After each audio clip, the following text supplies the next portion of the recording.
कबीर परमेश्वर जी आदरणीय स्वामी रामानंद जी को सचखंड लेकर गए थे, फिर उनको वापस छोड़ा था। तब कहा था दोहू ठौर है एक तू भया एक से दो, और रामानंद कह हम कारणे तुम आए हो मगजो।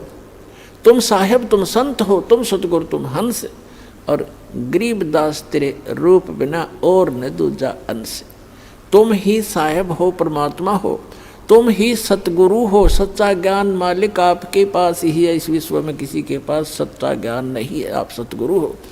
तुम साहेब तुम संत हो, एक संत, संत माने सीधा, संत सोए दो सीधा चले, सब बकवादें छोड़ दे, यहाँ की सब बुराइयों से हट करके अपना जैसे मालिक दे उसी में गुजारा करे। संत सोए दो सीधा चले। तुम साहेब तुम संत हो, तुम सतगुरु तुम हंस, यानी सब बुराइयों से बचे हुए एक सच्चे हंस, सच्चे भक्त भी आप ही ने भूमिका की है। तुम साहेब तुम संत हो, तुम सतगुरु तुम हंस, और गरीबदास तेरे रूप बिना और ने दूजा अंश। तो उस सतगुरु रूप में आए हुए 600 वर्ष पहले कबीर भगवान ने ये तत्व ज्ञान बताया था। उस परम अक्षर ब्रह्म ने, वो काशी के अंदर जो धानक रूप में रहे थे, दुल्हाए रूप में, वो परम अक्षर ब्रह्म थे और आज भी हैं। वो हमारे को ज्ञान देने आए थे, हमारे को एक ट्रायल देने आए थे कि संसार में घने धन की जरूरत नहीं है, जो घना इकट्ठा करता हो महामूर्ख है। कबीर साहब कहते हैं परमात्मा आपको दे जो आपके प्रारब्ध में, आपकी किस्मत में है, सहर्ष स्वीकार करो, लेकिन उसको दुरुपयोग ना करो। बीड़ी शराब मांस तम्बाकू अरे तोचले बनाने पे, नाचने और गाने पे, ब्याह के अंदर बकवाद करने पे, ये दुरुपयोग है तुम्हारा। इसको या तो दान करो और अपना सीमित सा अपना धंधा करो, जो भगवान में बाधक ना बने। तो यहाँ परमात्मा ने रहकर दिखाया था कि टोटे में भक्ति करे, सोए सही सपूत, और ये मायाधारी मस्करे ना जाने कितने जालिए ऊत। तो परमात्मा ने बताया कि एक रिहर्सल करके दिखाई, दाता ने एक रोल किया कि भगत को इतना पर्याप्त है। घर तो 3.5 हाथ गणाता है 4.25, कह कबीर जो घना चावे उसको नहीं विचार। फिर भी भगवान जो आपको दे रखा है उसमें संतुष्टि रखे, और केवल माया की ही डिमांड भगवान से नहीं करे। परमात्मा कोई बालक नहीं है। डॉक्टर के पास आप चले जाते हो, अब डॉक्टर को तो सारा पता है मरीज का, जब उसके दाखिल हो गया, वो एडमिट हो गया, अब मरीज अपना दर्द तो बता सके है, लेकिन डॉक्टर ने कौन सा इलाज पहले करना वो तो डॉक्टर जानता है। अब जैसे आपका एक्सीडेंट हो गया, डॉक्टर के पास चले गए, आपका रक्त बह रहा है, ब्लड निकल रहा है, ब्लीडिंग हो रही है, उधर से आपकी टांग में पीड़ा हो रही है, तो वो डॉक्टर, आप बेशक चिल्ला रहे होगे, लेकिन पहले ब्लड को रोकेगा कि ब्लड बह गया तो ये मर जाएगा, या टांग की चीज़ तो फिर बंद कर दूंगा। तो पहले वो ब्लड बंद करेगा ताकि आपका जीवन नाश ना हो, वो दर्द फिर हो जाए खत्म। तो इसी प्रकार आप जी यहाँ आते हो, एक परमात्मा के हॉस्पिटल में आ गई, वो आपके सारे दुख दूर होंगे। अब आपने टारगेट बना रखा है मेरा ये काम हो, बस ये हो, और भगवान ने ये पता कि इसकी जान जाने वाली है, 10 दिन के बाद इसका जीवन नहीं है।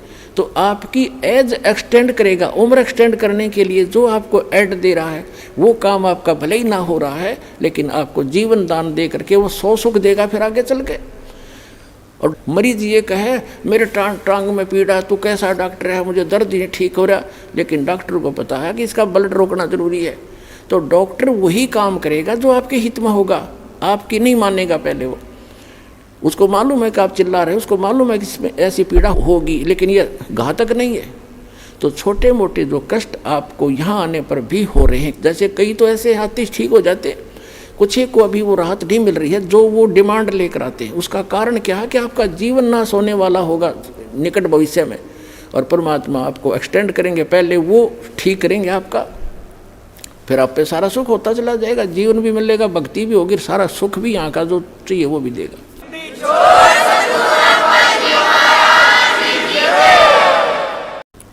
तो प्रसंग चल रहा है कि हम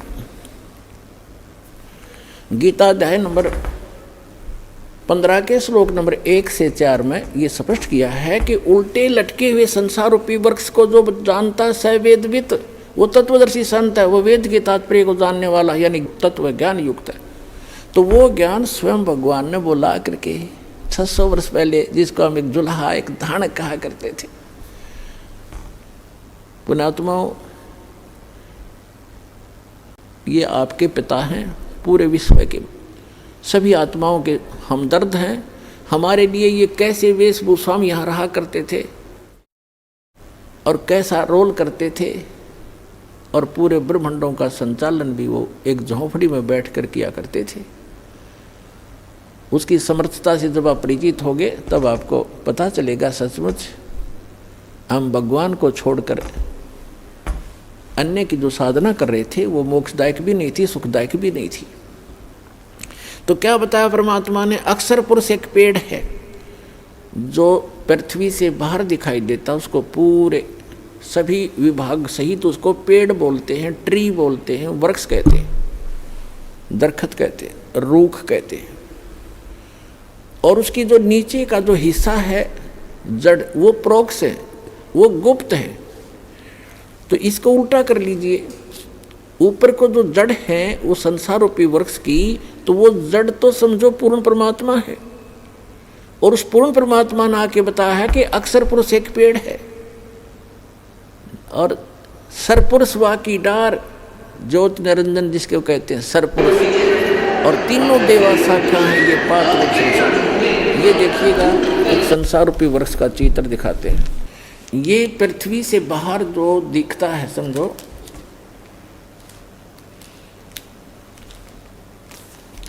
ये जो इतना है ये देखिएगा, ये स्थिति है वृक्ष की, पेड़ की।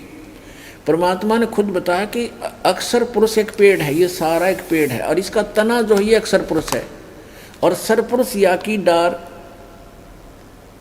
और तीनों देवा शाखा हैं ये पात रूप संसार। आप जी यहाँ पर हैं नीचे, और ये अक्षर पुरुष है, ये तना है। ये अक्षर पुरुष तो समझो एक तना है ये इस पेड़ का, और इससे एक मोटी डार निकली है वो सरपुरुष है, ये सरपुरुष है जिसको ब्रह्म कहते हैं, ब्रह्म। और इसके 3 पुत्र हैं, इसकी 3 शाखाएं हैं, रजगुण ब्रह्मा जी, सतगुण विष्णु जी, तमगुण शिव जी, और पात रूप संसार। अब ये तो उस परम पिता ने आके बता दिया कि अक्षर पुरुष एक पेड़ है, और निरंजन वा की डार, ये सरपुरुष वा की डार, और तीनों देवा शाखा है ये पात रूप संसार। तो ये जड़ कौन है ये बताने के लिए दास को भेजा है कि ये जड़ जो है ये परम अक्षर ब्रह्म है इस संसार रूपी वृक्ष की। और वो परम अक्षर ब्रह्म कौन है? अनंत कोट ब्रह्मांड का एक रति नहीं भारे, ये सतगुरु पुरुष कबीरे हैं कुल के सिरजनहारे। ये हो परम अक्षर ब्रह्म। अपने आत्मा उस परमात्मा ने स्वयं आकर बताया कि अक्षर पुरुष एक पेड़ है, सरपुरुष वा की डार, और तीनों देवा शाखा हैं ये पात रूप संसार। तो गीता अध्याय नंबर 15 के श्लोक नंबर 1 में कहा कि जो संत, जो व्यक्ति संसार रूपी वृक्ष के इन सभी पार्ट्स को बता देगा, छंद को बता देगा, स वेदवित, तो वो तत्वदर्शी संत। उसके पश्चात चौथे अध्याय के 15वें अध्याय के चौथे श्लोक में कहा उसके पश्चात परमेश्वर के उस परम पद की खोज करनी चाहिए जब तत्वदर्शी संत मिल जाए। उस तत्व ज्ञान से गीता अध्याय नंबर 15 के श्लोक नंबर 1 से 4 का निष्कर्ष दास बताने जा रहा है। तीसरे में कहा है कि उस तत्व ज्ञान से इस अज्ञान रूपी गुत्थी को काट कर समझ कर उसके पश्चात परमेश्वर के उस परम पद की खोज करनी चाहिए, जहाँ जाने के बाद साधक फिर लौटकर कभी संसार में नहीं आते। और गीता ज्ञानदाता कहता है कि जिस परमेश्वर से संसार रूपी वृक्ष की ये प्रवृत्ति विस्तार को प्राप्त हुई है, यानी जिसने सब ब्रह्मांडों की रचना की है, केवल उसकी भक्ति करना और की नहीं। अपनी भी भक्ति को मना करता है, तुझे मोक्ष चाहिए, वहाँ जाना चाहता है, जहाँ जाने के बाद लौटकर साधक फिर संसार में कभी नहीं आते। उसके विषय में कहता है फिर तो उसी की भक्ति करनी है और को इष्ट रूप में नहीं मानना। ये देखिएगा श्रीमद् भगवद गीता और जयदयाल गोविंद का द्वारा इसका अनुवाद है। इसके 15वें अध्याय पर चलते हैं। ये है अथ पंथ 10वां 15वां अध्याय। इसमें कहा है श्री भगवान वाच ऊर्ध्व मूलम अधः शाखम अश्वत्थम प्राहु अव्यम छंदासी यस्य प्रणानी ये तम वेद स वेदवित। इन्होंने अनुवाद ठीक नहीं करना आया, ये तो ठीक लिखा है ना। आदि पुरुष परमेश्वर तो समझो, ऊपर को जड़ है वो तो पूर्ण परमात्मा है। ऊर्ध्व मूलम ऊपर को शाखा लिखना था, वो आदि पुरुष परमेश्वर है। और अधः शाखम नीचे को शाखा वाला, ये गलत लिखा है, पर माँ रूप मुख्य शाखा वाले नहीं। ये देखो दूसरे मंत्र में गीता अध्याय नंबर 15 के श्लोक नंबर 2 में अधः और अधः 2 बार आए हैं। इन्होंने इसका अनुवाद यहाँ किया है, अधः माने नीचे, अधः माने नीचे, बिल्कुल ठीक है। अधः माने नीचे, अधः माने नीचे। तो यहाँ ऊर्ध्व माने ऊपर, ऊर्ध्व माने ऊपर। यहाँ देखो, हम ही नीचे देख लेंगे 15वें अध्याय के प्रथम मंत्र में ऊर्ध्व मूलम ऊपर को जड़ वाला, मूल जड़, और अधः शाखम नीचे को शाखा वाला। एक आम बालक भी समझ जाए इस ज्ञान से।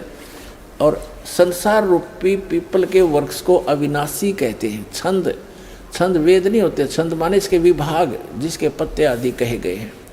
और तम वेद, तम यह वेद जिसको उस संसार रूपी वृक्ष को जो अंधकार रूप में छुपा हुआ है, ज्ञान रूप में जिसको समझ नहीं सके, उस संसार रूप वृक्ष को जो पुरुष मूल सहित यानी जड़ से लेकर और पत्तों तक तत्व से जानता है, स वेदवित, स वेदवित, वह वेद के तात्पर्य को जानने वाला है, अर्थात वह तत्वदर्शी संत है। ये दूसरे में क्या कहा है कि उस संसार वर्ष की तीनों गुण रूप, तीनों गुण माने रजगुण ब्रह्मा, सतगुण विष्णु, तमगुण शिव जी, रूप जल से बढ़ाई हुई नहीं, ये शाखाएं हैं। विषय प्रवाला शाखा हैं, विषय विकारों वाली ये शाखा हैं। रजगुण ब्रह्मा, सतगुण विष्णु, तमगुण शिव जी, अधः नीचे और ऊपर फैली हुई है।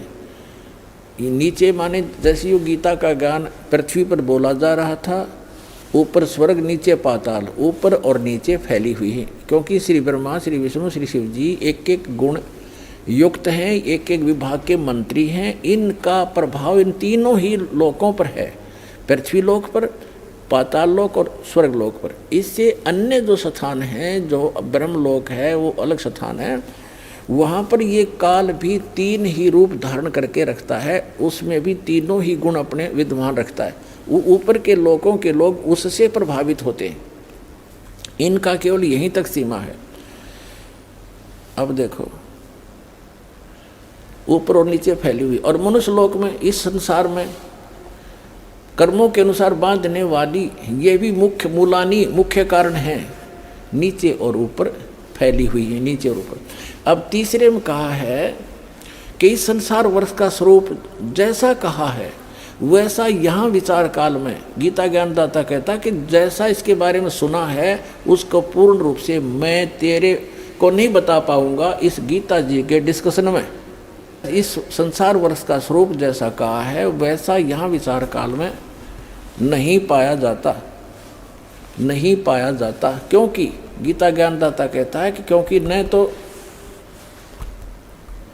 तो इसका आदि है और न अंत, तथा न इसकी अच्छी प्रकार से स्थिति है, यानी वो परिचित नहीं है उससे।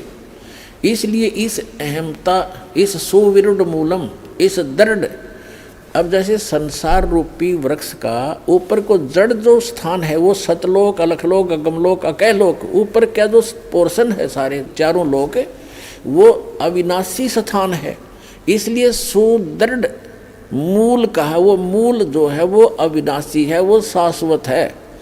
तो उस संसार रूपी वृक्ष के उस दृढ़ रूपी मूल वाले, यानी जो कभी नाश में नहीं आता, वो जड़ रूपी स्थान, वो भगवान समझो, स्थान और भगवान, यानी वहाँ का लोक भी अविनाशी, वहाँ का भगवान भी अविनाशी, वहाँ के गए हुए प्राणी भी अविनाशी। ये देखो सुविरुद्ध मूलम, उस अहमता ममता नहीं, उस अति दृढ़ मूल वाले, यानी उस अविनाशी मूल स्थान, जड़ रूपी स्थान वाले संसार रूपी पीपल के वृक्ष को दृढ़ असंग शस्त्रेण छित्वा, इन्होंने यहाँ गलत कर दिया, वैराग रूप शस्त्र द्वारा नहीं, उस तत्व ज्ञान रूपी शस्त्र द्वारा काट कर उसको समझ कर, उसके बाद चौथे श्लोक में कहा है, 15वें अध्याय के चौथे श्लोक में कहा है ये चौथा 15वां अध्याय चल रहा है, 15वां अध्याय, यहाँ हमारे चौथा श्लोक पढ़ रहे हैं। उसके पश्चात उस परम पद रूप परमेश्वर को भली भांति खोजना चाहिए, जिसमें गए हुए पुरुष यानी साधक फिर लौटकर संसार में नहीं आते, उनका जन्म मरण फिर नहीं होता। और जिस परमेश्वर से इस पुरातन यानी आदि संसार रूपी वृक्ष की, यानी जिसने सारे ब्रह्मांडों की रचना की है, प्रवृत्ति विस्तार को प्राप्त हुई है, उसी आदि पुरुष नारायण के मैं शरण हूँ, ऐसा निश्चय करके उस परमेश्वर का ही मनन और निधि ध्यान करना चाहिए। परपदे माने उसकी पूजा करनी चाहिए। गीता ज्ञानदाता ने स्पष्ट कर दिया कि मेरी भक्ति करने से तुझे वो शाश्वत स्थान नहीं मिल सकता। उसके लिए गीता अध्याय नंबर 17 के श्लोक नंबर 23 में गीता ज्ञानदाता ने संकेत दिया है कि उस सच्चिदानंद घन ब्रह्म की साधना के 3 मंत्र हैं उसके पाने के। ओम तत्सत इति निर्देश ब्रह्मण चर्वेद समर्थ ब्राह्मणा तेन वेदा च यगा च विहिता पुरा। उस सच्चिदानंद घन ब्रह्म को पाने का, उसके सत भक्ति करने का केवल ओम तत्सत ये 3 मंत्र का निर्देश है। निर्देश माने नथिंग एल्स, फाइनल फैसला, उसके अतिरिक्त अग्रम मग्रम समाप्त, ये निर्देश है, डायरेक्शन है,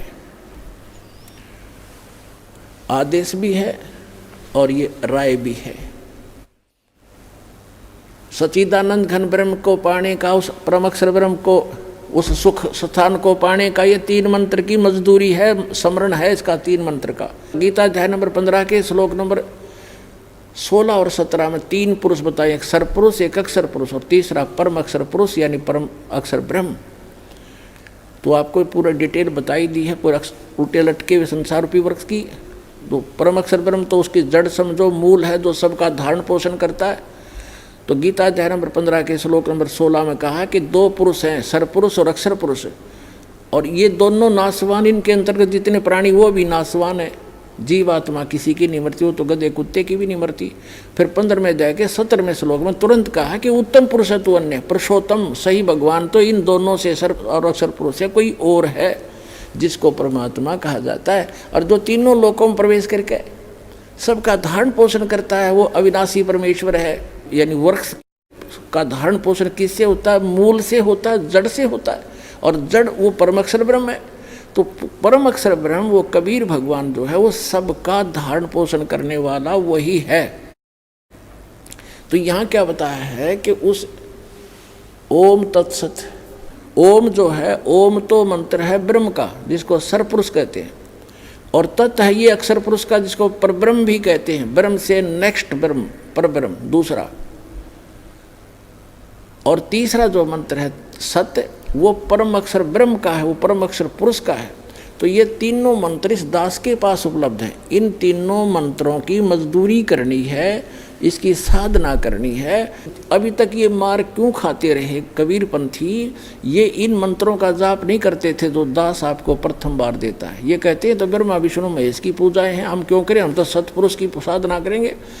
ऐसे ही ये बात बिगड़ी रही। ये साधना नहीं, ये तो यहाँ के मालिक हैं। बताओ, हम जिस क्षेत्र में रह रहे हैं और वहाँ के तहसीलदार या वहाँ के SHO या किसी और से खस्सें और उनका जो टैक्स है वो नहीं दें तो हमें लाभ कैसे मिलेगा? जैसे हमने बिजली ले ली बिजली विभाग से, टेलीफोन ले लिया टेलीफोन विभाग से, और जब उनका कर्जा उसको देंगे नहीं, टैक्स उनका रेंट नहीं देंगे तो वो सुविधा बंद कर देंगे हमारी।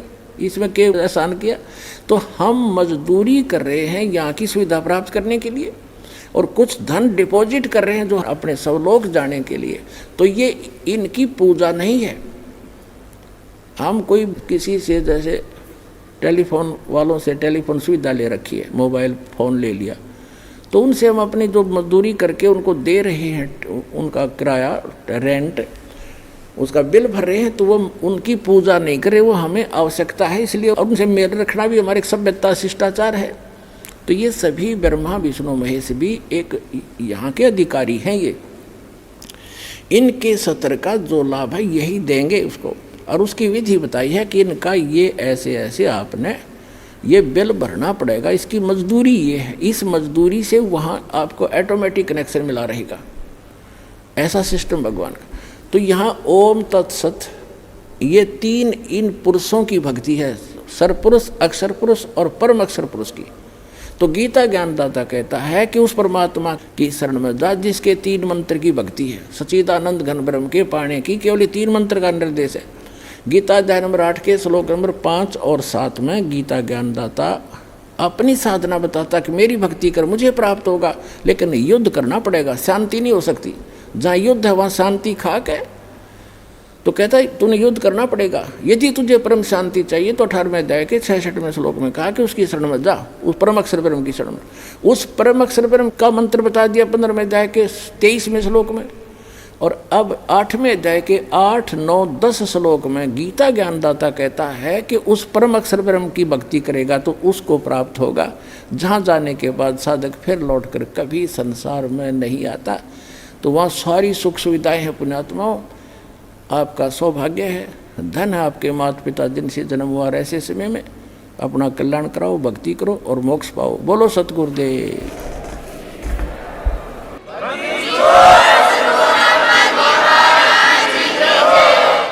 हमसे जुड़े रहने के लिए हमारे YouTube चैनल को सब्सक्राइब करें और नई वीडियो की नोटिफिकेशन के लिए बेल आइकॉन को दबाएं।